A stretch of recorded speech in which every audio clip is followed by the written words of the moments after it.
पेतावाड़ा पंचायत रे जिलापाल अभियोग शुणाणी समस्यार समाधान पाई मिलिला प्रतिश्रुति। मालकानगिरी जिला सीमांत तथा दुर्गम अंचल लोकों समस्या बुझिबा पाई पहुंचिचंती जिला प्रशासन। मालकानगिरी ब्लॉक रो शेष पंचायत पेदावाड़ा ठारे आयोजित हो जाइछि जुग्म अभियोग शुणाणी शिविर। नूतन भावे कार्यभार ग्रहण करथिबा जिलापाल एही शिविर रे जोग देई स्थानीय बासिंदांकर विभिन्न मौलिक समस्या संपर्क रे पचारि बुझिथिले। एही शिविर रे पेदावाड़ा समेत आखपाख अंचलर शताधिक लोक निज निजर गुहारी नेई पहुंचिथिले। शिक्षा स्वास्थ्य एवं गमनागमन भली गुरुत्वपूर्ण प्रसंग रे लोके जिलापाल को दाबीपत्र प्रदान करथिले। जिलापाल समस्त अभियोग को गंभीरतार सह सुनिबा सह तुरंत समाधान पाई विभागीय अधिकारी को निर्देश दैथिबार लोकंक मध्यरे खुशीर लहरी खेली जाइछि। शिविर रे मालकानगिरी एसपी अतिरिक्त जिलापाल एवं समस्त लाइन डिपार्टमेंट रो अधिकारी माने उपस्थित रही लोकंक सह सीधा सड़क आलोचना करथिले। दीर्घ दिनरु पड़ी रहितिबा समस्या गुडिकर समाधान पाई प्रशासन ए अभिमुख्य को स्थानीय अंचल रे प्रशंसा करा जाइछि। आज अभियोग सुनाणी रे आम समस्त डिस्ट्रिक्ट लेवल ऑफिशियल्स एवं चीफ डेवलपमेंट ऑफिसर एवं सब कलेक्टर एसपी एंड डीएफओ जोग देइथिले।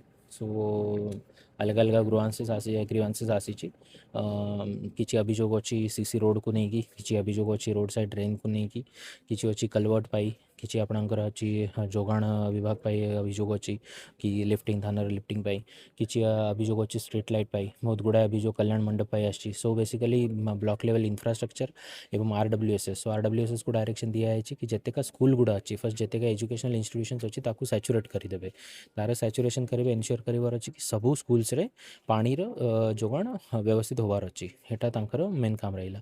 तापर फॉरेस्ट तरफ जो एफआरए इश्यूज अच्छी एफआरए सेल को निर्देश दिया है। आरडींग जोटी जोटी अभियोग अच्छी कि जो गाँ कनेक्टिविटी पाई प्रॉब्लम अच्छी तो आरडींग को कहुई विजिट करके फिजिबिलिटी आसेस करेंगे। केते कोन अभियोग सुनिने दिला आज टोटल पाखापाखि 80 अभियोग आसी 80 रु 90 अभियोग आसी। सहदेव मुदुली आम निश्चिंत भाव में कहि मान्यवर कलेक्टर जो नुआ कलेक्टर आसछन्ती मालकानगिरी जिले में नूतन कर 2-4 दिन है नुआरे आसिक मालकानगिरी ब्लॉक रो लास्ट पंचायत जो एते माने इंटेरियर पंचायत गोटे पेदावाड़ा जीपी अच्छी से जीपी रे ग्रीवेंस करथिले। से ग्रीवेंस रे आमे आमर बहुत अभियोग रास्ता टू आरंभ करी सब पानी जल पीवा पानी टू आरंभ करी स्कूल माने शिक्षा विभाग टू आरंभ करी सब जिनस आम मान्यवर कलेक्टर को दाबीपत्र देइतिलु।